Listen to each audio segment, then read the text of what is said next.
The Rocky Mountains do not forgive mistakes. They simply collect on them. A man buried to the chest in avalanche snow, alone on a ridgeline above 10,000 feet. In December, with a storm closing in from the west. He is not shouting. He is not fighting.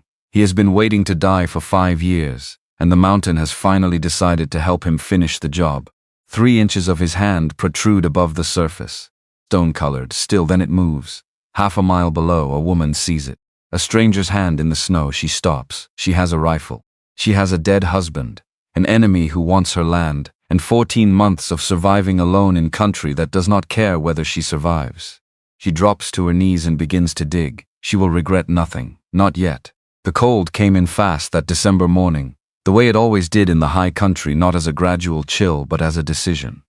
One moment the air held, thin and dry and bearable. The next it turned against a man with the indifference of geology. Seth Morrow had been on the upper ridgeline since before first light, working the last leg of his trap line before the weather closed the mountain for a week or more. He knew the signs, had known them since his second winter up here, when he'd nearly made the mistake of trusting a clear sky in the afternoon. The sky in the Rockies in December was not your friend. It was not your enemy either. It simply did not know you existed, and that distinction mattered more than most men understood until it was too late. He moved through the snow without sound, not because he was trying to be quiet, but because quiet was what he was now. The same way certain men who had seen enough of the world eventually became its furniture, present but unremarkable, taking up space without demanding acknowledgement. He'd spent enough years in the hills that the mountain no longer bothered reacting to him, and he'd come to prefer it that way. The trap line stretched across 3 miles of eastern slope, 17 sets in all, each one positioned with the kind of precision that came not from formal training but from the slow accumulation of failure. You lost enough fur, ruined enough sets, found enough empty traps, with the smell of a fox that had simply walked around your work, and you started understanding the difference between where you thought an animal would go and where it actually went. Seth had made that distinction his livelihood. It was the only kind of thinking he still trusted. He checked the 4th set and found a pine marten, dispatched it clean, rolled the pelt and tucked it into the canvas sack on his back. The 10th set had been sprung but empty. The drag log moved 3 feet and then abandoned. Something bigger than a marten, not big enough to take the whole apparatus with it. He reset and moved on. 14 and 15 were clean. 16 held a red fox, and he worked it without ceremony, his hands doing what they had done hundreds of times, the process its own kind of silence. The wind changed on his way to the 17th set. Not a gust, not a shift. A change complete and final, the way a room changes when someone enters it with bad news. The temperature dropped what felt like 10 degrees in a minute. The sky to the west went from gray to the specific flat white that meant the storm wasn't coming anymore. The storm was here. Seth recalculated. The 17th set was another quarter-mile up the slope, a bad angle on a ridge he didn't love in good conditions. The cache he'd built for emergency shelter was lower, to the south, 18 minutes at a hard walk. His cabin was 40 minutes down the mountain in clear weather. He could be at the cache in 18. He could go for the cabin if he moved now and didn't stop. He went for the cabin. The first quarter-mile was fine. The snow was knee-deep in the drifts, but he knew the line, had walked it enough times in bad light that his feet found the route before his eyes confirmed it. The wind picked up steadily, went from uncomfortable to punishing in about 6 minutes, and then the visibility dropped, and Seth moved by muscle memory alone, counting his steps, holding his bearing by the angle of the slope beneath his feet. He was on the traverse above the drainage when the slab let go. He felt it before he heard it, a shudder through the snow beneath him, the way the ground sometimes trembles before sound arrives, and then the sound, not the roar that stories described, but something lower and more continuous, like a very large thing deciding to lie down. He had time to register that he was in exactly the wrong position, standing on the loaded slope above the natural breakpoint, and then the snow moved and he moved with it, and there was no longer any difference between up and down. He hit something, a buried log, a rock outcropping. He never knew hard enough to make the lights in his vision strobe white. Then he was still. Then the snow settled over him like a hand pressing down, firm and terribly patient. And the weight came all at once, and his lungs compressed, and he understood in the wordless way of physical fact that he was not going to be able to move. The snow packed hard around him from the chest down. His left arm was pinned completely. His right hand had come up in the tumble, and now protruded above the surface. Maybe 3 inches of wrist and fingers exposed to air that his body could no longer feel. He could breathe, barely. The snow around his face having settled with a small gap that would close as it compacted further. He had perhaps 2 hours before the cold finished what the avalanche had started. Maybe less, probably less, he did not shout. There was no one within range of his voice, and the effort would accelerate his breathing, burn through his warmth faster, compress the timeline. He understood the math of it. He had understood the math of a lot of things over the years, which was not the comfort it might have seemed. The thing about waiting to die when you had already been waiting to die for 5 years was that it arrived without the drama it might have carried otherwise. Seth had not been careless on that ridge. He had made a calculation, and this calculation had been wrong by a margin he could not have predicted, and now the mountain was collecting on the difference. He did not feel cheated. He had gotten 5 years of cold mornings and clean work, and a silence so complete it sometimes felt like a physical substance, something he could press his back against and rest. Margaret would have hated it up here. The thought arrived without cruelty, just fact. She had been a valley woman, a town woman, had loved the particular noise of a place where people gathered and spoke and moved through each other's days. She had laughed at him the first winter they were married when he'd talked about the mountains like a man describing a person he admired. "You talk about it like it owes you something," she'd said, and he'd told her that was exactly right. He'd been up there first and it did. She had kissed him and called him an idiot and made coffee on the iron stove in that way she had, her shoulders moving with some private contentment, completely at home in herself. He had never, in all the years since, met another person who looked like that, like they were exactly where they were supposed to be. She had been sick 3 days before he'd come home from the trapline. He had not known. Nobody had sent word because nobody had been able to reach him. And he had walked in through the door of their cabin on a Tuesday afternoon in October and found her gone already, the neighbors having done what neighbors do in that country, when the worst happens and the husband isn't home. He had buried her on a Wednesday. He had left on a Thursday. The cold crept in along the right side of his face. He could feel it still, which meant he was still alive, which meant the calculation hadn't quite resolved yet. His fingers above the snow had gone from burning to nothing. He thought about Margaret's hands, how she'd held things. The weight of the small Bible she'd carried everywhere, worn soft at the spine from the places her thumb rested when she prayed. He'd put it in the grave with her. He didn't know now if that had been right. He just knew he hadn't been able to look at it in the house. He was still thinking about her hands when he heard something above him. Footsteps.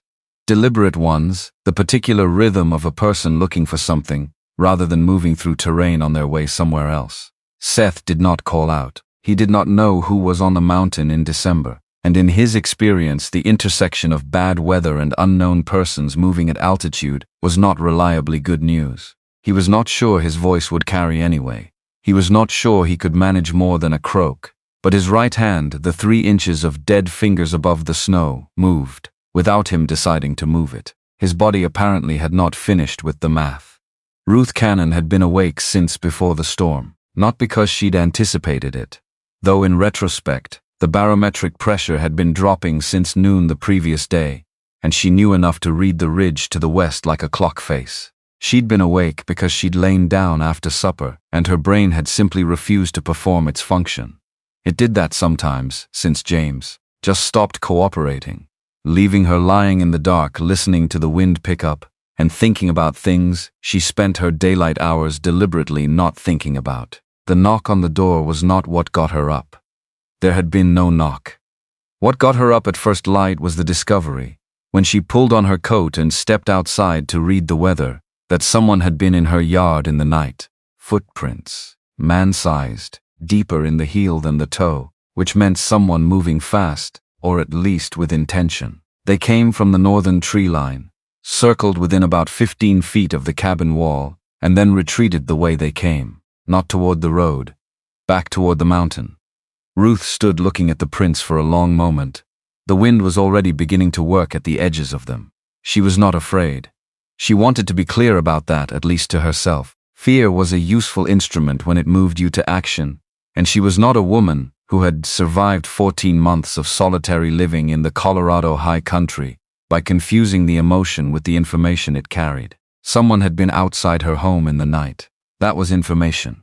The information required a response. She went back inside, pulled on the second pair of wool socks and then the heavy ones over those, laced up the boots she'd treated with bear fat in October to keep the leather supple. She took the wool coat from the peg by the door, the long one she wore over everything when the cold meant business, and she took the rifle from the bracket above the kitchen hearth. James had bought it 2 years before he died, a Winchester that he'd been tremendously pleased with and had never been particularly good at using. Ruth had taken it down from the bracket 6 weeks after the funeral, because she'd realized in the specific way that realities arrive in the dark, that she was alone on the edge of the wilderness and unarmed was a choice she could no longer afford. She'd learned to shoot from the widow who lived 4 miles south, a woman named Clara Beckett who had buried 2 husbands and showed no signs of requiring a third, and who shot better than anyone Ruth had ever seen and did not see what was remarkable about that. She followed the footprints.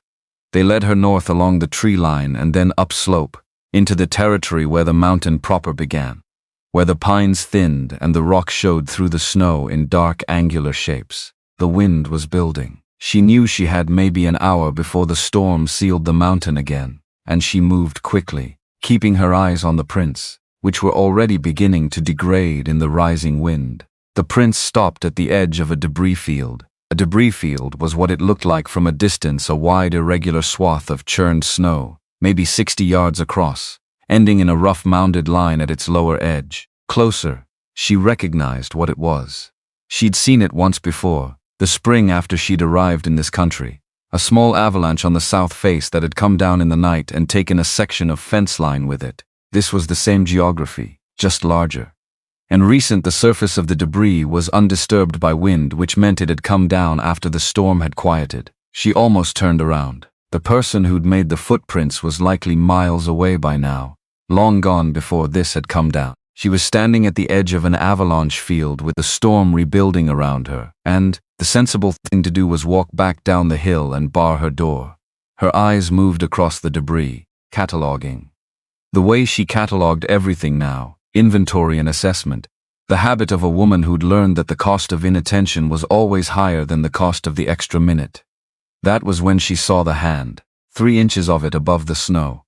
The wrist and fingers, the skin gone from the color of skin to the color of stone. It was not moving. It was extended at an angle that suggested it had not been placed there deliberately, but had simply ended up there, the way things end up places when the person controlling them loses control. Ruth stood completely still for perhaps 4 seconds. Then she went forward. The snow at the debris field's surface was compacted, and she sank less than she expected. She crossed the 20 yards to the hand in quick strides, dropped to her knees in the cold without registering the cold, and began to dig. Her bare hands in the snow burned and then numbed. She worked outward from the hand, following the arm, finding the shoulder, getting her fingers under the edge of what turned out to be a heavy canvas and leather coat. The canvas resisted. The snow had set around it like mortar. She scooped and pushed and scraped until she could get both hands under the coat and pull, and the shape of a man's upper body came slowly into view. He was face down, and she turned him carefully, getting her shoulder under his armpit, rolling him to his back. The face that came up from the snow was a man's face, younger than she'd expected from the size of him, with a dark beard carrying frost crystals and a cut above his left temple that had bled and then frozen, leaving a dark stripe down the side of his face. His mouth was slightly open. His color was bad, but his chest moved, shallow and slow and stuttering, but it moved. Ruth sat back on her heels and looked at him. She looked at the distance between her and the cabin. She looked at the sky, which was making its intentions clear and had been for the last 10 minutes. She looked at the man in the snow, who was very large and very unconscious, and was not going to be walked home. She reached inside her coat and found the strap from the rifle sling, which she'd removed when she'd slung the rifle across her back. She worked it under his arms, across his chest, created a loop she could get her own body through. She tested the weight of him by trying to shift him sideways. He moved maybe 3 inches before the resistance of the packed snow stopped her. All right, not to him. To herself, to the mountain maybe, to the situation, which was simply what it was and was not going to change, because she found it inconvenient. She got the loop of the strap over her own shoulder, her back to him, both feet planted, and leaned forward with everything she had. He moved. Slowly, in the particular way of something that has been sitting still and has no interest in moving, but he moved. She moved him. She did not allow herself to calculate the full distance. She took it in sections, to that rock outcropping, now to the edge of the debris field, now to where the ground leveled out, now to the first of the pines. She stopped every few minutes not to rest but to adjust, to get her breath back, to check that he was still breathing, to retake her grip on the strap. Her hands were bleeding where the leather cut across the heel of her palm, and she could feel it going warm and then drying in the cold air. She noted it and moved on. He made sounds once, about a third of the way down, a groan that rose in pitch and then flattened, and his arms moved without direction or purpose, and this nearly took her off her feet, because the shift in his weight was unexpected.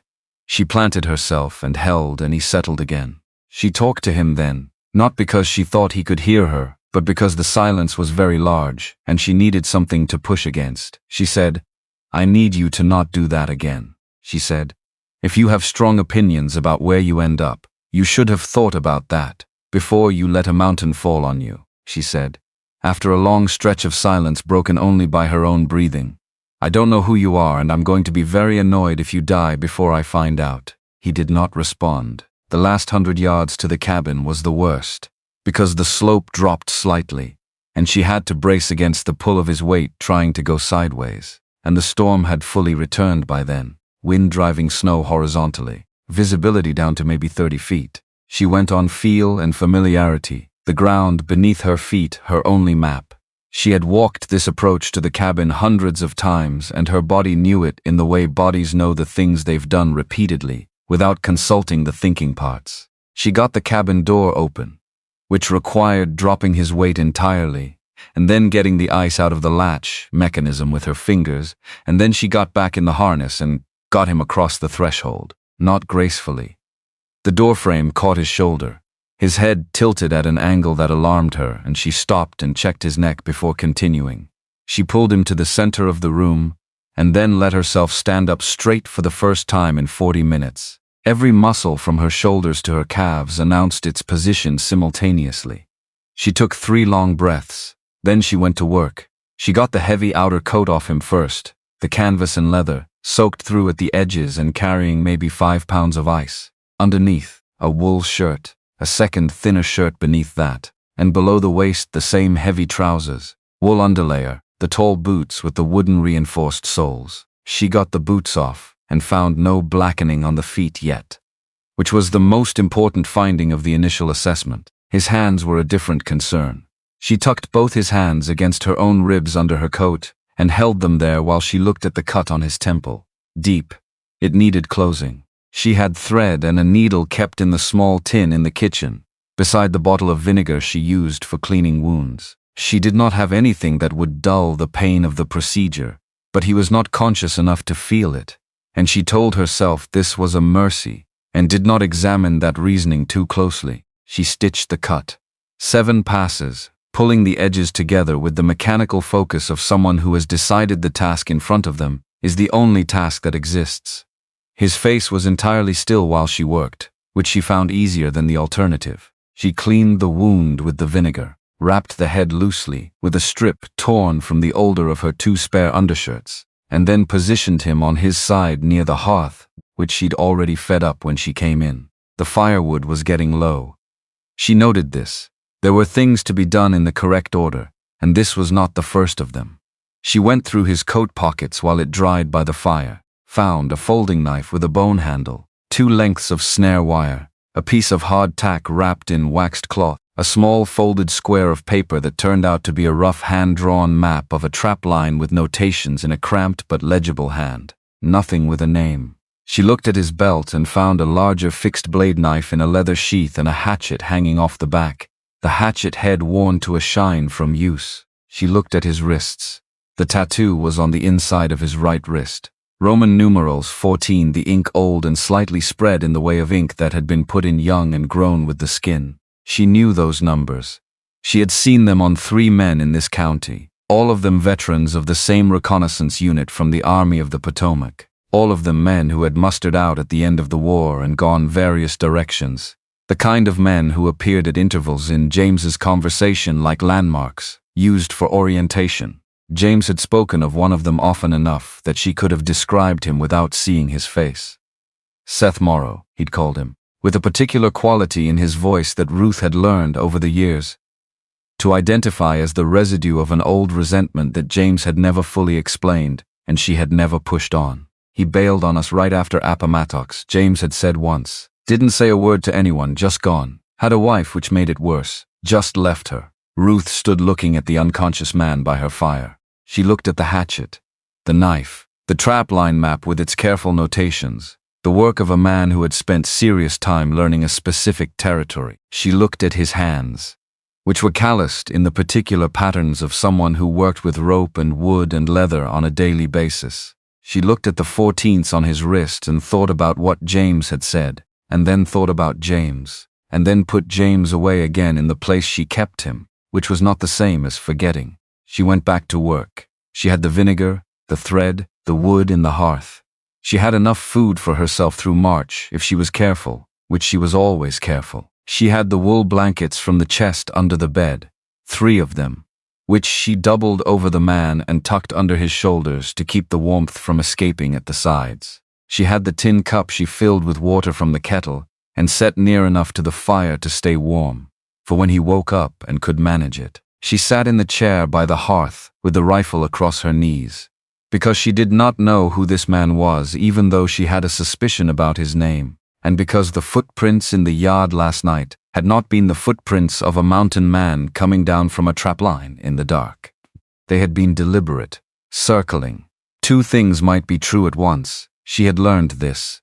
A man might be in legitimate danger on the mountain and also be connected to something she needed to be cautious about. She was not going to act on the latter until she had more information.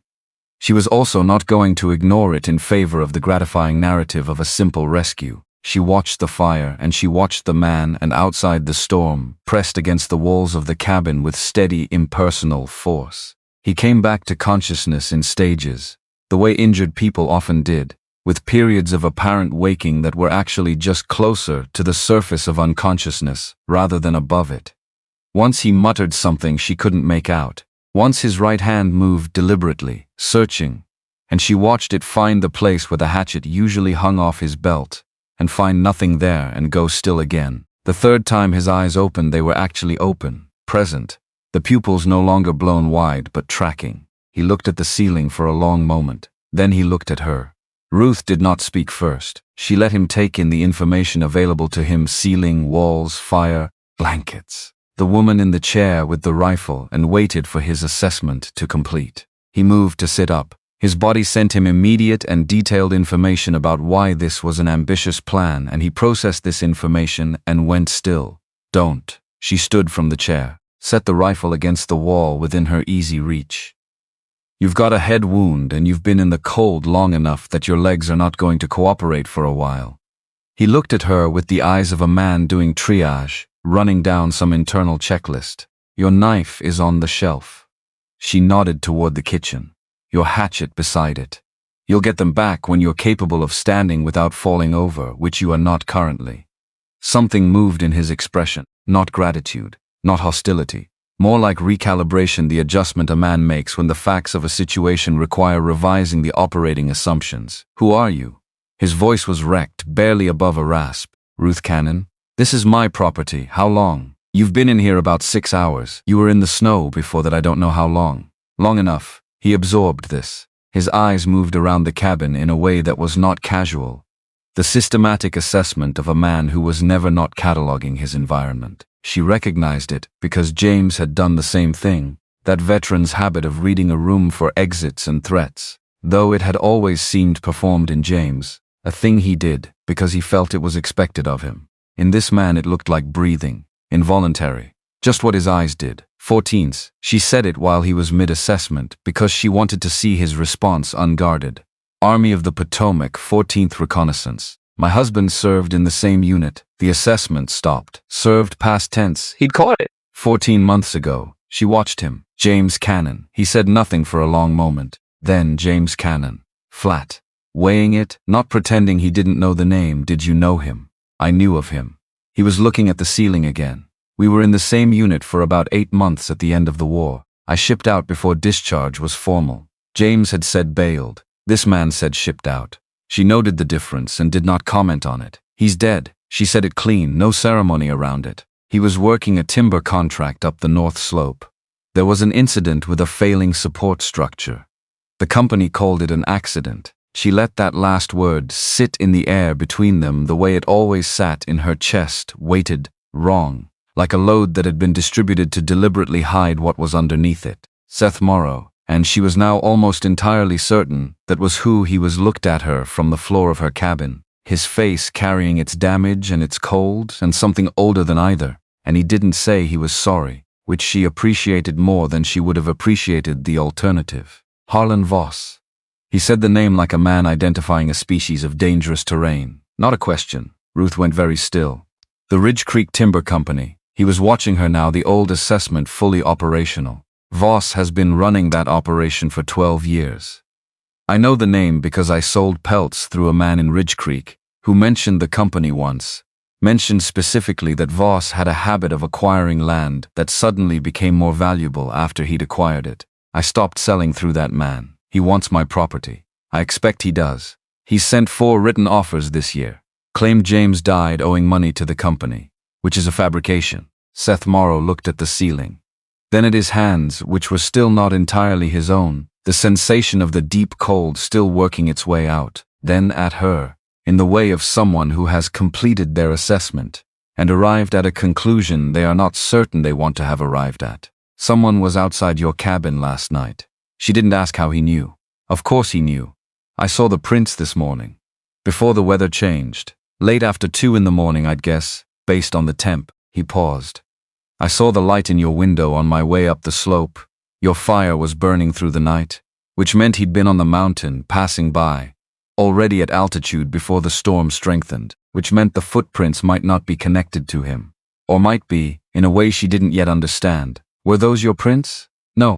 She looked at him for a long moment. He met her eyes without adjustment, without the small slides and redirects of someone not telling the entire truth. She was not certain that settled the question, but she was also not certain it didn't. You need to sleep. She stood, moved the kettle back over the heat. You need water first, and then you need to sleep. I need. What you need right now and what you think you need are 2 different things, and I'm telling you which one takes precedence. She poured the water into the tin cup, crossed to him, held it out. Drink it slow. Your stomach is going to be unhappy regardless. He took the cup from her, looked at it, drank. She went back to the chair, picked up the rifle. He watched her do this. Then you're not sleeping? Someone walked around my house in the dark last night, and I found a stranger half dead on the mountain this morning. No, I'm not sleeping. Something moved through his expression then that she might, in a different context, have called respect. Smart, he said. She didn't answer. Outside, the storm doubled down on the cabin walls, patient and enormous. The way the country up here always reminded you of the ratio, how much of it there was. How little of you, and inside the fire burned down to coals, and Ruth Canon sat with the rifle across her knees and watched Seth Morrow's chest rise and fall with the slow regularity of the deeply unconscious. And she thought about James's handwriting in the journal she had not yet opened, and about Harlan Voss's smile at the funeral, and about the weight of a man twice her size dragged across the snow in the wind, and about the specific quality of 14s marked in old ink on a stranger's wrist, and she did not sleep. The fire needed feeding at 2 in the morning and again at 4. By the time the light changed at the window, that first gray suggestion of dawn, arriving under the storm's edge, she had been awake for 22 hours, and her body knew it in every tendon, and she did not care about that at all. There were more pressing things to know. The man by the fire breathed on. And outside, somewhere in the compressed dark between the first footprints and the next move, Ridgecreek waited like a problem that had already decided on its solution and was simply waiting for the right moment to announce it. The second day he ran a fever. Not the dangerous kind. Ruth had seen the dangerous kind once. A neighbor's husband after a wound went bad, and this was not that. This was the body doing the accounting it hadn't had time to do during the emergency. adding up the cold and the impact and the hours in the snow and presenting the bill. She kept water near him and changed the dressing on the cut twice and let the fever work. The third day he was conscious more than not. He didn't talk. He watched the cabin with the systematic patience of a man who had nothing to do but learn a place. And by the end of the day she understood he had memorized it, the location of every tool, the way the light moved, where the drafts came from. She had lived in this cabin for over a year, and she knew it the way you know a thing you have stopped looking at. He looked at it the way you look at something you might need. The fourth day he asked her one question. Not about Voss, not about James. He asked, "How long have you been here alone?" She said 14 months. He said nothing after that, but something in the set of his face changed slightly, the way a calculation changes when a new number is entered, and she filed that away with the other things about him she had not yet decided what to do with. He was on his feet by the morning of the fifth day, not steady, not confident, but vertical, which was its own kind of argument. Ruth watched him from across the cabin as he put his weight on both legs and stood there testing the information his body was sending back, the way a man listens to a sound he doesn't quite trust. He put one hand on the wall. Not for support, or not only for support, but in the measuring way of someone checking the structure of things, running his palm along the chinked logs like he was reading them. He found the gap in the north window frame without being told it was there. She watched him find it, watched the slight shift of his attention, and then he walked to the wood stack in the corner and selected a piece with the grain he wanted and came back to the window and began to work. He did not ask if she minded. He did not announce what he was doing. He simply did it. With the economy of a man for whom unnecessary communication was a cost he'd stopped paying years ago. Ruth set down the kettle, looked at the back of his shoulders while he worked the wood into the gap. There was a stillness to him that was not the stillness of a man at rest, but of a man whose restlessness had been so thoroughly internalized that the surface showed nothing. She had known one other person like that in her life. She had found it attractive before she'd understood what it cost. "You don't have to do that," she said from across the room. "I know. I didn't ask you to repair anything." He turned the piece of wood, fit it, pressed it with his thumb to check the seal. "I'm not doing it because you asked." And that was apparently the end of that conversation, because he went back to the window, and she went back to the kettle, and neither of them said anything else for 20 minutes, and the cabin was quieter than it had been since he'd arrived. Not with the quiet of absence, but the quieter thing that happens when two people stop performing the act of ignoring each other and simply coexist. She put breakfast on the table without calling him. He came when he smelled it, which told her something about the way he'd been living. Men who had other people to cook for them waited to be summoned. Men who fed themselves came when the food was ready. He sat across from her and ate without commentary on the food, which was better than compliments would have been, because compliments required responses and she didn't have anything to say to compliments. She watched him across the table. He was looking at the food with the kind of focus that was really attention turned inward, and after a minute he said, not looking up, "The footprints. What about them? 3 nights running now. Someone circles the cabin between midnight and 2, stays back from the walls, leaves by the north tree line." He looked up then. "You've heard them." She had. She hadn't said so. "I hear a lot of things on the mountain." "Not like that." She put her fork down. "No, not like that." They looked at each other across the table. The fire behind him put the light in front of his face, and she could see clearly what the 5 days of recovery had settled into. The stitched cut above his temple had knit cleanly. The frost damage to his nose and left cheekbone had come through as a mottled discoloration that was fading but not gone. His eyes were the color of water over slate in certain lights and in other lights just gray. She looked at the 14s on his wrist where his sleeve had pushed back. "You have something to say," she said. "About Voss." "I have a few things to say about Voss." "Then say them." He leaned back from the table.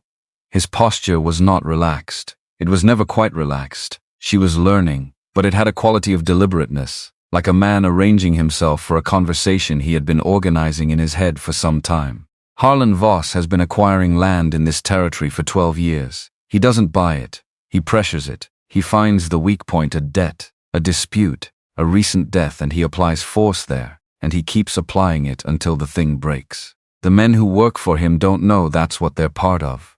They think they're in the timber business, and the men above them they know. She sat with this for a moment. Outside the wind was doing something quieter and more sustained than yesterday, which meant the temperature was dropping again. James knew something, she said. She hadn't planned to say it. It was just true, and it had been sitting in her chest since the night she'd lain awake, thinking about the hitch in James's voice whenever Voss's name came up in the months before he died. He never told me what, but I knew. Seth was very still across the table. What makes you say that? Because I was married to him for 4 years. She picked up her fork again, set it back down. I knew when he was carrying something he wasn't going to tell me. He thought he was protecting me. He thought that was love. Some men do. Some men are wrong. He looked at her. Something moved through his expression that came and went too fast to name. He picked up his coffee, drank. The conversation ended there. Not because they had finished with the subject, but because both of them knew the subject had larger rooms in it that they weren't ready to enter. Ruth cleared the table. Seth took the dishes without being asked and washed them in the basin. She came back to find the basin empty, and him standing at the window looking out at the white slope behind the cabin. And she understood then that this was just how it was going to be, the two of them moving around the same space without negotiating it, fitting into each other's rhythms the way water finds the available paths without consulting anyone. She didn't know how to feel about how natural it was. She didn't try to figure it out. The journal was in the chest under the bed. It had been there for 14 months, sealed under 3 wool blankets and the quilt James's mother had sent from Ohio. And Ruth had not opened the chest in all that time except to take the blankets out in October. She had not been avoiding it exactly. She had been waiting for a version of herself that was ready to know whatever was inside it. And she had kept waiting through winter and spring and summer and the second winter, and the version of herself she was waiting for had not arrived. She took the chest out on the 7th day. Not because Seth was there and his presence made her braver, which would have been an intolerable reason. Because the circling footprints had come again the night before, and she had lain awake listening to them, and at some point in the dark between 2 and 3 in the morning, she had understood that the information she needed was either in that chest or it wasn't, and if it wasn't, she would have to live with not knowing, and if it was, she had better find it now, before Harlan Voss decided to accelerate his timeline. She waited until Seth was outside. She wasn't ready to read it with an audience. She sat on the floor with the chest open between her knees and went through it systematically, because she was systematic even when she didn't want to be. A deed to a plot of land in Ohio that James had given up any claim to years before marrying her. 3 letters from his mother, the handwriting increasingly shaky as the years progressed. A sketch of himself that he'd had done at a town fair before the war, when he was still young enough to want a record of that. A folded printed broadside from a rally in Denver, dated 3 years ago, that argued against the predatory land practices of certain corporate interests in the territory. Ruth looked at this for a moment, set it aside. At the bottom of the chest, under a folded flannel shirt she'd forgotten was there, was a small cloth-bound notebook, dark blue, the kind sold at any general store in any western town. She knew his handwriting before she opened it, had loved his handwriting once, the way it made him legible to her in a way his speaking sometimes didn't. She opened it. Most of it was unremarkable. Supply tallies from the timber site, notes about the schedule of work, which trees were to be taken and, in what order, the measurements that had to be hit to meet the company's quota. James had been meticulous about the practical things, always. She had known and married the practical man, without knowing the one who folded broadside sheets and kept them under flannel shirts. She turned to the last quarter of the journal. The handwriting changed there. Not in style but in pressure harder, the pen pressed deeper into the paper, the letters more compressed. She recognized this too, the handwriting of a man writing under the influence of something he was trying to hold in. She read. He'd written it in sections over about 6 weeks, and what she read in those pages was not one thing, but several things that turned out to be the same thing from different angles. A record of an order given. A record of its consequences, one man's arm broken badly enough that he'd never work again. A second man with injuries that the site foreman recorded as minor and were not. A record of what James had said to the foreman, and what the foreman had said back to him. And then the conversation James had sought out with Harlan Voss himself. She read that page 3 times. Voss had been, by James's account, entirely pleasant, He had acknowledged the situation without acknowledging any fault. He had suggested that the territory's economic development depended on a certain efficiency that could not always be obtained, while simultaneously maximizing caution at every level, and that men who understood this tended to do well, and that men who didn't sometimes found themselves facing unexpected difficulties. He had said this, according to James, while looking out the window of his office onto the main street of Ridgecreek, as if the conversation was not particularly interesting to him. James had come back to the site and stood looking at the work for a long time, and then written in his journal that night, "I think I have made a mistake by letting him know I know." 3 weeks later, the accident. Not the accident. She had known for 14 months in the specific way of knowing that isn't certainty but lives in the body as if it were. Now it was in her hands. Now it was ink on paper, in her husband's careful compressed handwriting, the record of a man who had seen something wrong and said so and paid for it. She sat on the floor for a long time after she stopped reading. The door opened. Seth came back in from outside, stomping the snow off his boots, and then went completely still when he saw her on the floor with the notebook in her hands. He read the room the way she'd come to understand he always read rooms, fast and total, and he came and sat on the floor across from her, without being asked, without waiting, as if it was simply the next thing to do. She didn't hand him the journal right away. She looked at it, and then at him.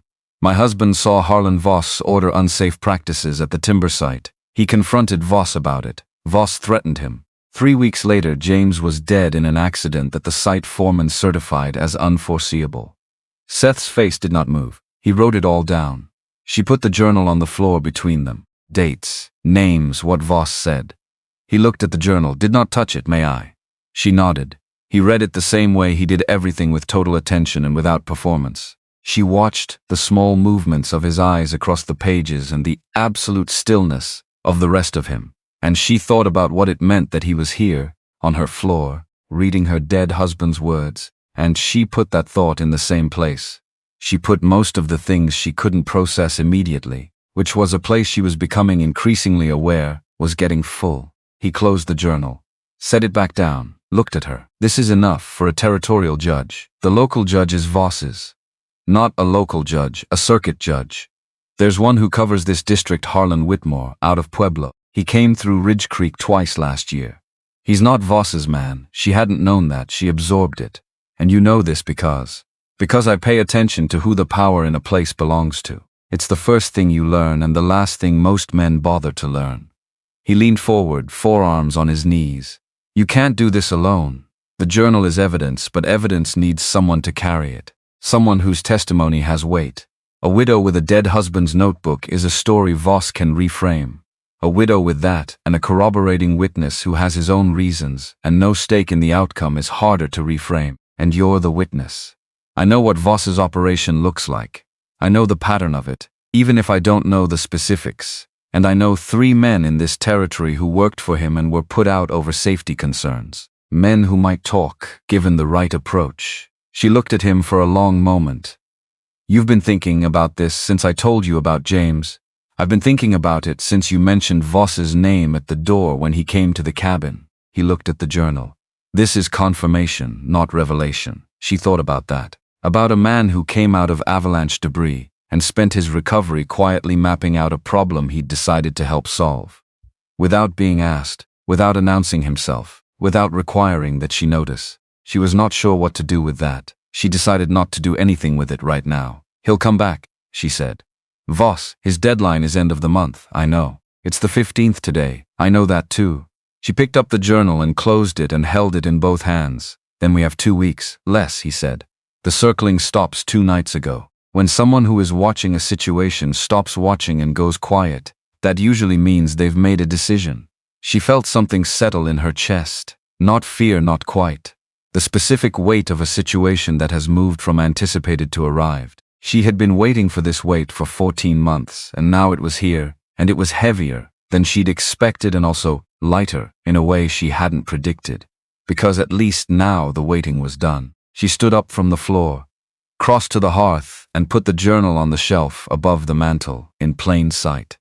If someone came for it in the night, they would not have to dig. "I need you to tell me," she said, her back to him. looking at the journal on the shelf. Whether what you're proposing to do is about James Canon, or about Harlan Voss, or about something else entirely. She heard him stand up behind her. Does it matter? He said, if the outcome is the same. It matters to me why a man does what he does. She turned around then. Because it tells me whether I can count on him to finish it. He looked at her across the 10 feet of cabin floor between them with those gray eyes that had no social layer over them, no performance of reassurance or connection, just the information. And he said, Margaret died in October. I was on the mountain. I came home on a Tuesday, and she was already in the ground and I had not been there. He stopped. Then I have spent 5 years being a person who wasn't somewhere when he should have been. I'm not going to do that twice. She understood that was not a full answer. She also understood it was the only full answer he had. She went to the shelf and took the journal back down and held it out to him. Then you should memorize what's in here. Because we may not be able to bring it into Ridgecreek safely. He took it from her. Their fingers were perhaps an inch apart in the exchange, and neither of them remarked on that, and neither of them moved away from it quickly. The night of the 8th day the second storm came, larger than the first. The first had been a winter storm doing what winter storms did. This one had something purposeful about it, the way certain silences are purposeful, not empty, but pointed. The temperature outside went down to where the logs of the cabin walls contracted audibly, little pops and creaks in the cold dark, and the wind drove the snow horizontally against the south face hard enough that Ruth put a second blanket against the base of the door. They were both awake.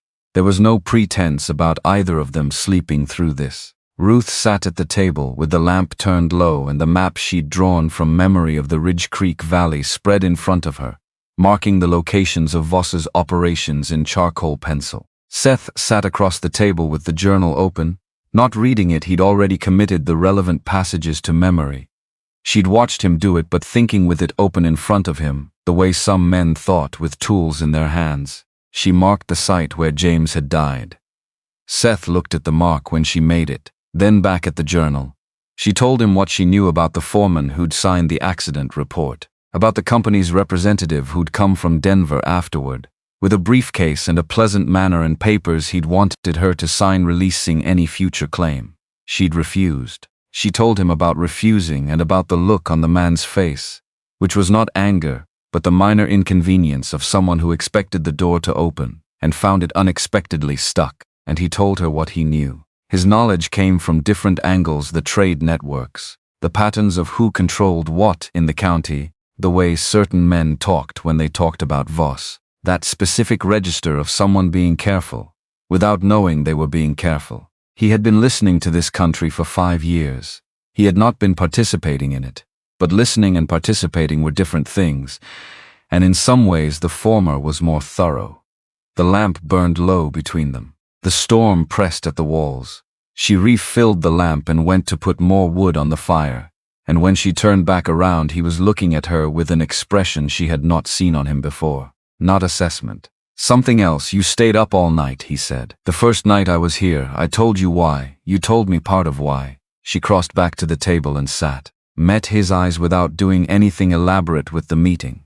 What do you think the other part was? I think you needed to know who was in your house before you let yourself sleep in the same room with him. I think you were deciding. Deciding what? He looked at the map between them, then at her. Whether I was going to be a problem. And your conclusion? I haven't reached one. She said it evenly. You're still here. His mouth did something that was almost a smile. Almost. The muscles around it moved and then stopped before they completed the expression, like a door that opens an inch and then holds. Fair, he said. I thought so. She looked at the map. Tell me what you know about the circuit judge, he told her.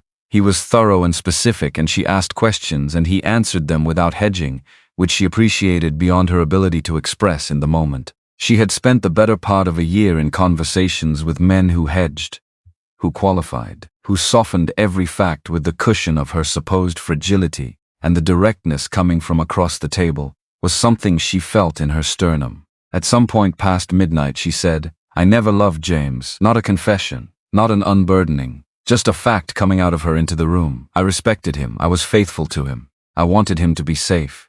But love the way people mean, love the thing that makes a life feel like a life. I didn't have that for him. Seth looked at the lamp between them. He died protecting something, she said. The men who worked for him, their safety, what was right. And it cost him everything. And I have spent 14 months trying to hold both of those things at once, the grief of what he was, and the guilt of what I didn't feel, and I have not managed to put them in the same room, without one of them breaking something. A long silence. The storm outside leaned into the cabin with steady pressure, and in the low light, in the quiet. His voice, when it came, was quieter than she'd heard it. I talked to Margaret about everything. She was the person I talked to. He turned the journal over in his hands. When she died, the talking stopped. I didn't replace it with silence, I replaced it with the mountain. And the mountain takes everything you put into it and says nothing back, which is not the same as silence but looks like it from the outside. She understood this precisely. She sat with it, and he sat with it, and the night went on around them and the storm said what it had to say. At some point her hand was on the table and at some point his was beside it. Close enough that the warmth between their skin was a fact before contact was, and neither of them moved away from it. Not toward, not away. Just the warmth in the space between two people sitting in the dark talking about the dead they carried. In the morning the storm had passed. Seth went out early to check around the cabin. He came back in and his face was different, not alarmed but resolved. The look of a man who has found the confirmation of a suspicion. He set his coat on the peg. Renner was here last night. She looked up from the fire. You know who it was. I know the pattern of how he moves. I served with Jack Renner for 2 years. He had a specific way of positioning himself, always with a tree at his back, always the highest available ground for his sight lines. There's a pine at the north edge of the yard that has his marks on it. He sat at the table. Voss is using him, you're certain. Renner went into this kind of work after the war. He's the best tracker and field man I know, and he's been selling that to whoever had the money for about 8 years. If Voss wanted someone to observe and report and be prepared to move on short notice, Renner is exactly who he'd hire. She thought about this. You knew him well. Well enough to know how he thinks. He was looking at the table. Well enough to know that Renner draws a line, he'll surveil, he'll intimidate. He'll do what a show of force requires, but he doesn't kill civilians. There's a line he doesn't cross. He looked up, which means if Voss wants something more than pressure, Renner is not what he has in mind. The implication of that sat in the room. Then we can't wait 2 weeks, she said. No. She looked at the journal on the shelf, at the map on the table, at the man sitting across from her who had been a stranger 9 days ago, and was now the person who knew more of her actual situation than anyone she'd spoken to in over a year. When do we go to Ridgecreek, she said. His jaw tightened. I need 1 more day. There are men I need to reach before we go in. 1 day. She nodded. She got up and went to the shelf, and took the journal down, and looked at it. The cloth-bound cover worn at the corners, the familiar weight of it. She thought about James writing in it in the lamplight, that compressed, careful handwriting of a man holding something in, and she thought about the fact that what he had held in had gotten him killed, and she thought about what she was about to do with what he'd left behind. She put the journal in her coat pocket, where she could reach it. On the 10th morning, before the light fully arrived, Seth went still in the doorway of the cabin. He'd been about to go out. Instead, he stood in the half-open door looking at the tree line, with the quality of attention he gave to things that required action, but not yet. She came up behind him. At the edge of the north tree line, perhaps 200 yards out, a figure stood in the open, not concealed, not moving. Just there, in the gray pre-dawn, in the place where Renner had been circling, Seth raised his hand, a gesture, stay. He looked at the figure for a long moment, then he said, not loudly, as if he knew the distance was not what it seemed, go back and tell him it's done. The figure looked at them for another moment, then turned and walked into the trees and was gone. Ruth stood at Seth's shoulder. He heard that. He heard it. Will he go? He'll go. He pulled the door closed, and then he'll report. And then Voss will know that the person he hired to create time and pressure has announced that the situation has changed. He turned and looked at her. Which means today, not tomorrow. She already had her coat. They walked to Ridgecreek in the early gray of morning, before the sun had cleared the eastern ridge and while the road was still shadow cold and hard underfoot. 2 hours through the drainage, following the creek down from the high country into the valley, where the town sat in its shallow bowl between slopes. Ruth had the journal in her coat pocket, and the rifle across her back, and the specific quality of intention that comes not from having decided to do something, but from having finished deciding against not doing it, which is a different and more durable thing. Seth walked beside her, not a step ahead, not a step behind. She had noticed this about him over 10 days, and had not remarked on it, and was not going to remark on it now. But she noticed it again on the road and filed it in the place where she kept the things about him that she was not yet ready to examine directly. He had left the cabin at 4 in the morning and returned an hour later, and said only that word had been sent, that the men he needed would arrive in Ridgecreek by mid-morning, that today was the day. She had not asked how a man sent word from a mountain cabin in the dark hours before dawn. She had come to understand that Seth Morrow's 5 years in that country had not been 5 years of isolation so much as 5 years of moving through a network that looked like solitude from the outside, because he never advertised it. He knew the relay rider who went south every Tuesday before light. He knew which of Voss's former employees had left with the particular bitterness of a man who'd been asked to do something he hadn't agreed to. He knew the circuit judge's name and schedule and reputation, and had apparently known these things well before Ruth had any reason to think they were relevant. She had stopped being surprised by what he knew. She had started paying attention to why he'd kept knowing it, even when he was living, as though none of it would ever matter to him again. The town came up around them the way small western towns presented themselves, not all at once but in accumulation: a fence line, a chimney, the smell of cook fires, and the compressed density of a place where people and commerce occupied the same frozen ground. Ridgecreek in December was functional rather than pretty, the buildings squared against winter rather than arranged for any other purpose, the main street packed mud tracked to the texture of bad iron. Ruth had walked into this town perhaps 30 times since moving to the territory, always with a reason.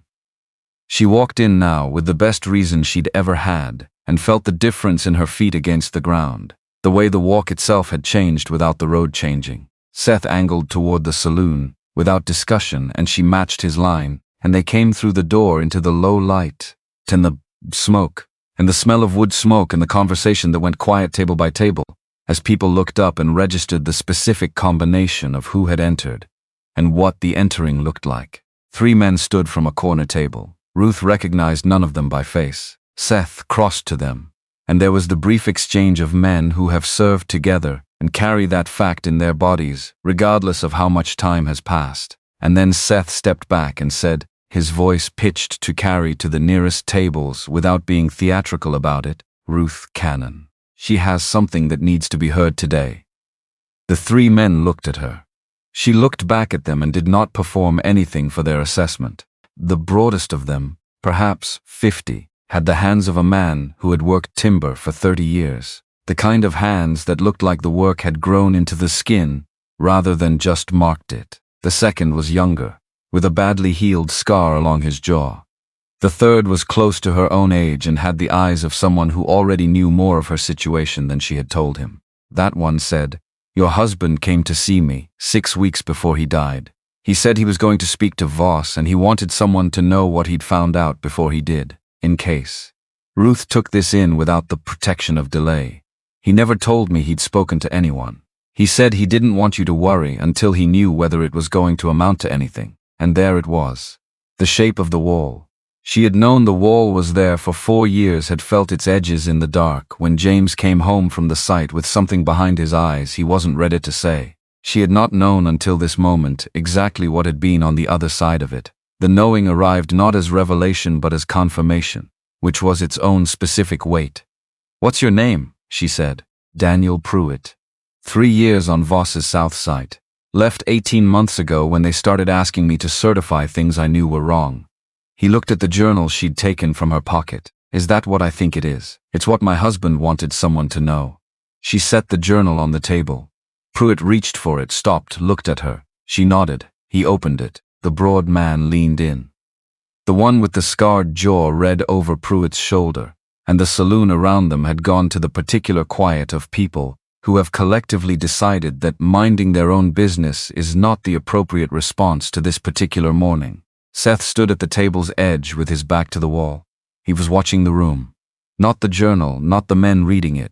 The room. Ruth understood this without looking at him, understood that they had arrived at a division of labor without negotiating it, that she carried the evidence, and he watched what the evidence was doing to the space around them, and that this arrangement had settled into place between them, as naturally as the work in the cabin had, without a single word about who did what. The broad man put his finger on a page. His voice came out low and even, the voice of a man who had been carrying a sentence for a long time and was finally setting it down somewhere it could do what it needed to do. That order on the 4th.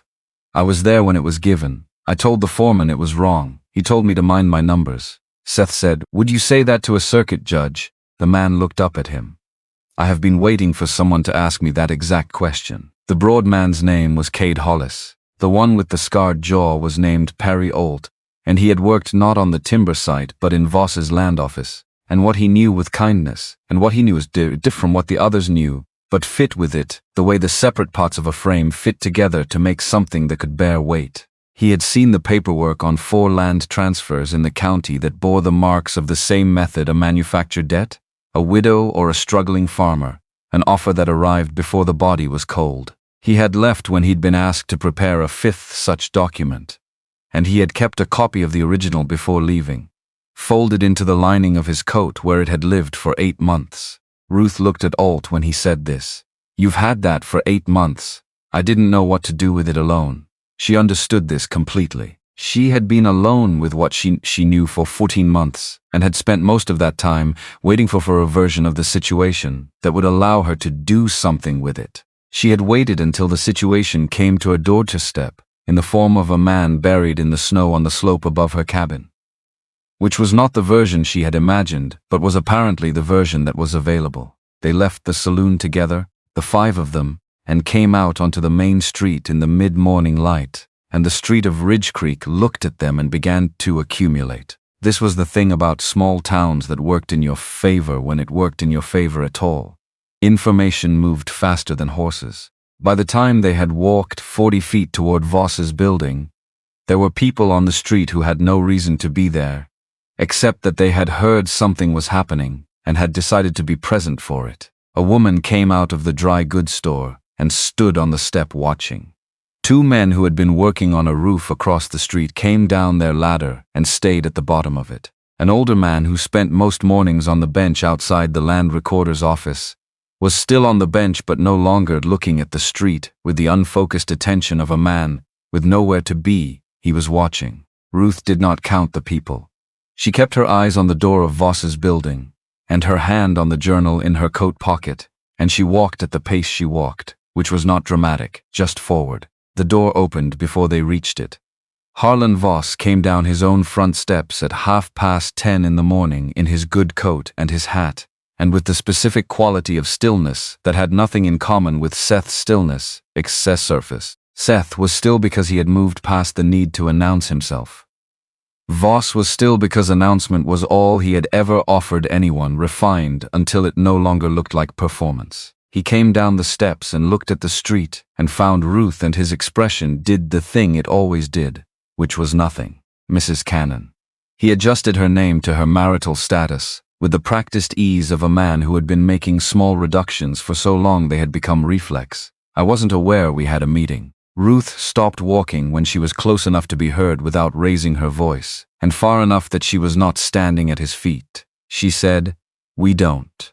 You scheduled this yourself the first night you sent someone to walk around my house." The street around her shifted. Not a sound, not a word, just the collective physical adjustment of 20 people registering that what they were watching was not going to be what they had expected it to be. "I'm not certain what you're referring to," Voss said. "Jack Renner." Seth said the name from beside her, not in front of her. "Beside, Army Reconnaissance, 14th Unit. He's been running observation above Mrs. Cannon's property for 10 days. You can deny the arrangement, but Renner keeps his accounts. He always did." Voss looked at Seth for the first time, a real look, the assessment of a man encountering a variable he had not been briefed on. 2 seconds of it, thorough and silent. Then the pleasantness reasserted itself like a man straightening a coat. "I don't believe I know you. Seth Morrow. Free trapper, 5 years in this territory. No debt to your company, no land in dispute, no grievance on my own account." He let that sit for a moment. "I was buried in a slide on the north slope 10 days ago. Mrs. Canon pulled me out. While I was in her cabin recovering, you sent a man to circle her house every night. That's how I come to be standing here. The street had gone very quiet. Not the quiet of people pretending not to listen. The quiet of people who have stopped pretending.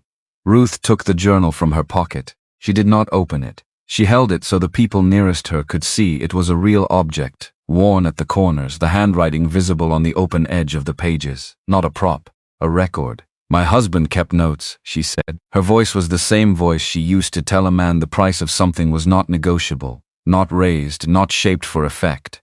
He wrote down what he saw at the work site. He wrote down what the foreman told him when he raised concerns.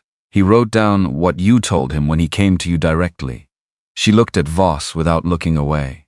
He was dead 3 weeks after that conversation. James Canon died in a workplace accident, Voss said, and his voice carried exactly the right weight of regret, which was the most dangerous thing about him, that he had calibrated regret to the pound, knew exactly how much to deploy and when. The circumstances were fully documented by your foreman. She said it without heat, who recorded what the situation required him to record. Before he did that, my husband came to him and described what was actually wrong and was told to mind his numbers. She paused, not for effect, to let the sentence finish its work. And before that, my husband came to you, and you told him that men who understood the territory's economic necessities tended to do well, and men who didn't sometimes faced unexpected difficulties. Voss said, "A grieving widow with a personal diary is not—" "I'm not a grieving widow with a diary." She said it the same way she said everything. "I'm a woman with a written record, 3 witnesses, and a letter already on its way to Judge Harlan Whitmore in Pueblo." That last part landed differently than the rest. She felt it land. The people around her felt it land. And Voss, for the first time in the conversation, did not respond immediately, which was itself a response. Pruitt stepped forward. Hollis came with him. Olt moved to the other side, and the 3 of them formed a line that had nothing threatening in it, and everything resolute. The specific geometry of men who had made a decision and were done revising it. Pruitt's voice was level. "I worked the South site for 3 years. I was present when the order was given that Canon later documented. I was present when he came to the foreman. I was there when the structure failed, and I knew when it failed exactly why it failed, because I had watched it be made to fail." He looked at Voss without flinching. "I refused to sign the post-incident report. I was dismissed. I have had 18 months to think about whether I made the right choice by leaving instead of doing what I should have done, which is exactly this." Hollis, same site, same period. "I signed the document they put in front of me because I had people depending on my wages, and I told myself that was reason enough." His voice was rough, not from emotion but from the particular roughness of a man who has been quiet for too long about a thing. It wasn't reason enough. Alt reached into his coat and produced a folded document, which he held up without unfolding it, and said, "This is a copy of a land transfer instrument I was asked to prepare 8 months ago. The debt it references does not exist. The signature on the underlying note is not the signature of the person it claims to belong to. I have had this for 8 months, and I am done waiting for the right moment to produce it. Because I have understood for the last 10 days that the right moment does not arrive on its own." The street had become something different from what it had been 20 minutes ago. Not a crowd in the sense of anonymous mass. These were people who knew each other, who had sat across tables from each other for years, who had each been separately and privately certain that whatever had happened to them at the hands of Voss's company was their own isolated misfortune. The discovery, happening in real time on a frozen street in December, that their misfortunes were not isolated at all, but were the same misfortune in different shapes. This was doing something to the air that Voss had not calculated for. He had built his operation on the premise that people stayed individual.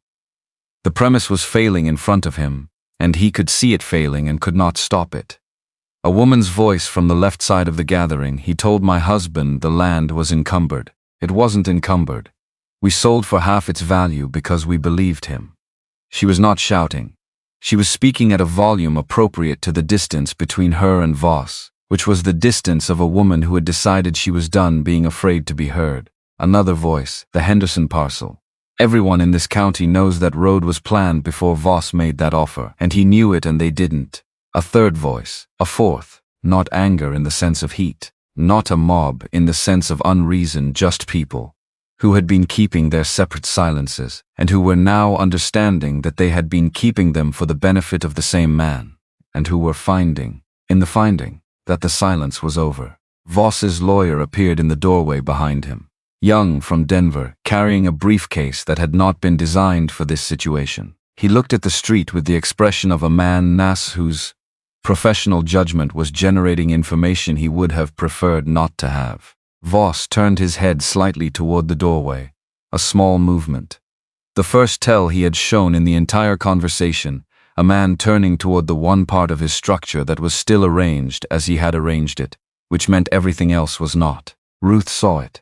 Seth saw it. She knew Seth saw it because she felt him go incrementally more still beside her, the way a man goes still when a situation resolves from uncertain to decided. The door of the marshal's office opened. Deputy Garrett came out onto the step and stood there for a moment, looking at the assembly, with the expression of a man who had woken up that morning, knowing that whatever happened today was going to require him to be the version of himself he had been avoiding being for several years. He looked at Voss.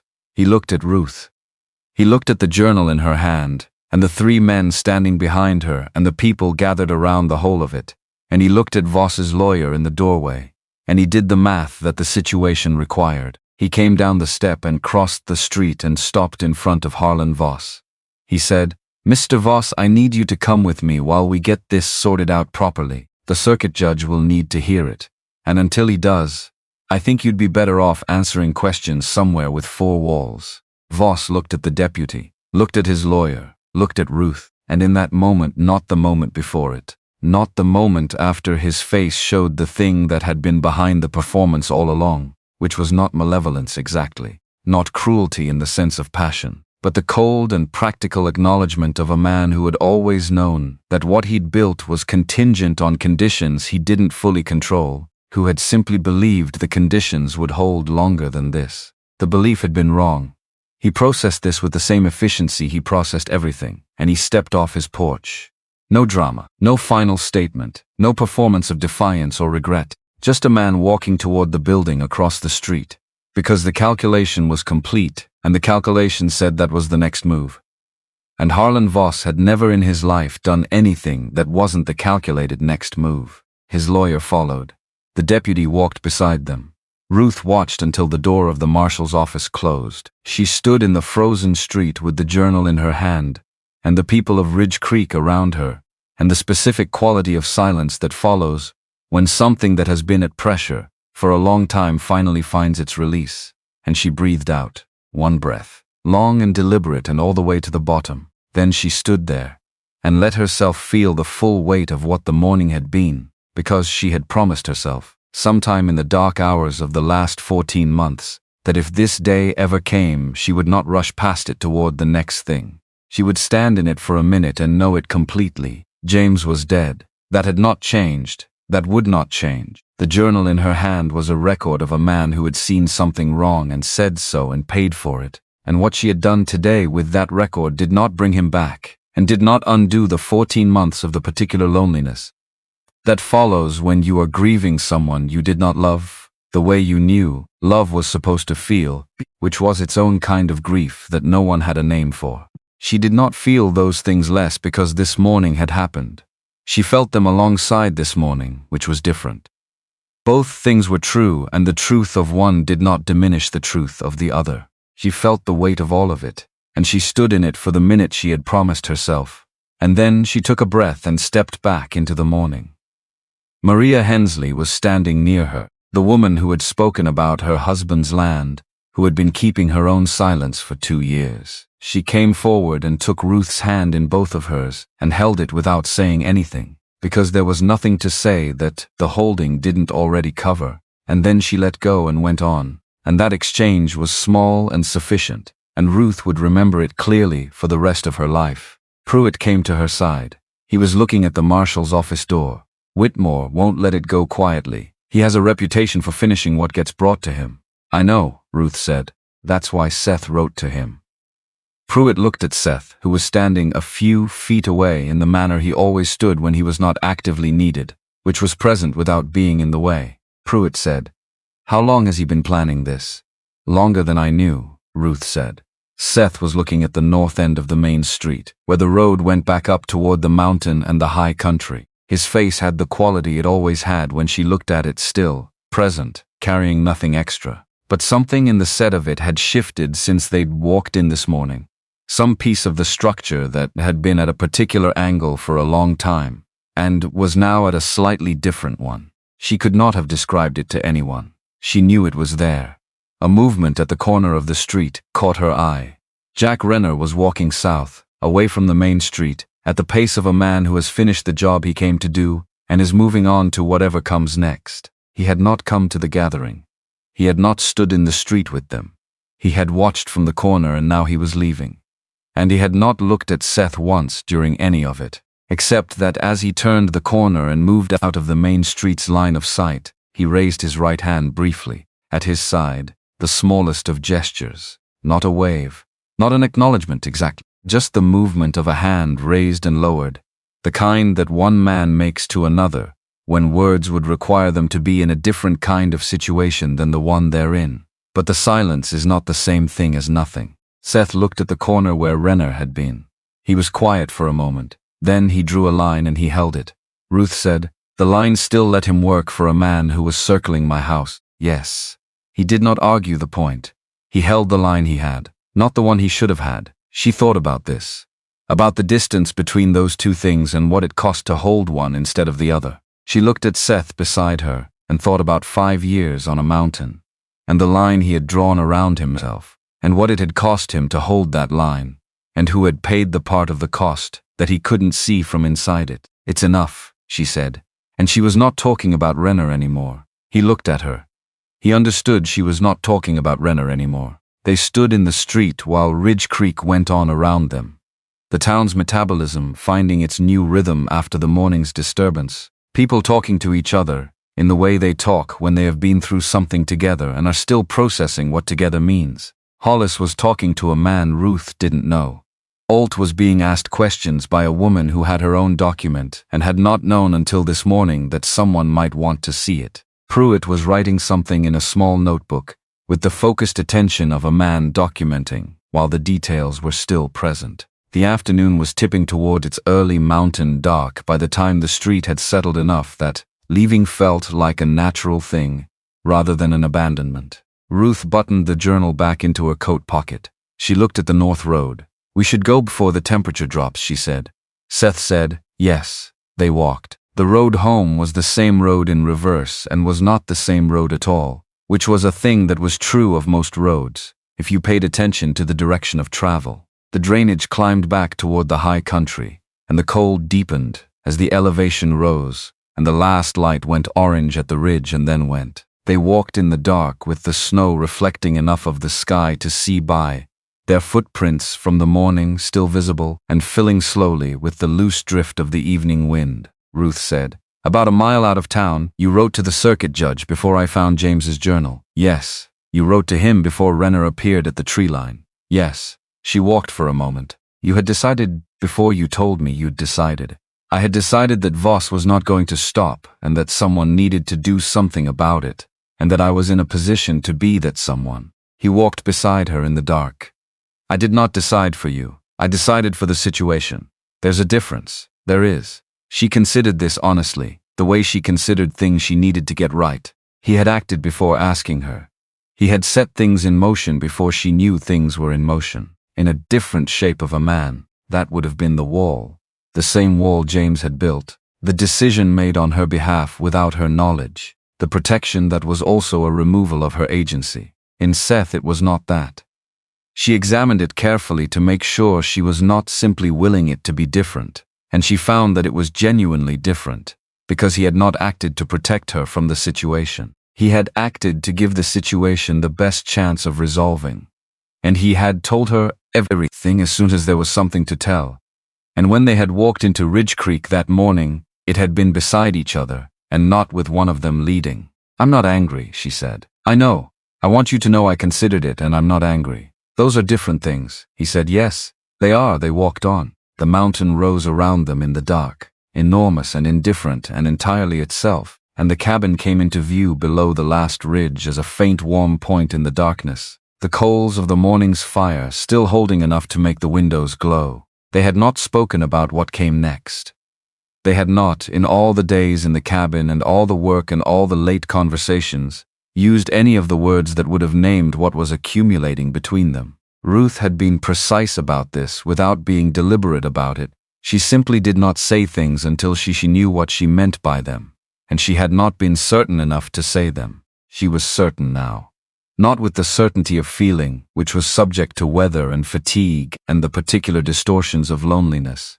With the certainty of observation, which in her experience was more reliable. She had watched this man work, and think and sit with things he couldn't fix, and hold himself to the standard he'd decided on, without advertising the standard. She had watched him write a letter to a judge on behalf of a woman he'd known for 3 days. She had watched him stand beside her in a street and say what needed to be said in the way it needed to be said, and then step back and let the saying be hers. She had been paying attention. She had seen what she saw. At the cabin door she stopped with the key in her hand. Seth stood a step behind her, which was where he always stood when she was opening the door, not because she'd asked him to, but because that was how he moved, always half a step out of the way of whoever had the task. She turned around. He looked at her in the dark, with the gray eyes that had never once performed anything for her benefit, not reassurance, not connection, not the social performance of a man trying to be what a woman wanted to see, just the information, just what was actually there. She said, "I need to ask you something directly." He said, "All right." She said, "Margaret has been gone for 5 years. You have been on that mountain for 5 years. I need to know whether those 2 facts are the same fact or 2 different facts." He was quiet for long enough that she knew he was considering it rather than reaching for an answer. The cold settled around them. A nightbird somewhere in the high timber made its single note and stopped. He said, "They started as the same fact. For the first 2 years they were completely the same fact." He looked at the dark shape of the mountain above them. "I don't know exactly when they became 2 different facts. Sometime in the 3rd year I stopped going up there because I was following her, and started going up there because I didn't know how to come down." "That's not the same thing," she said. "No. Do you know how to come down now?" He looked at her. "I came down 10 days ago." She held this for a moment. It was not a declaration. It was not a promise. It was a fact about what had already happened, stated plainly, without decoration, which was the only kind of statement she had ever known how to trust. She turned back to the door and unlocked it and pushed it open.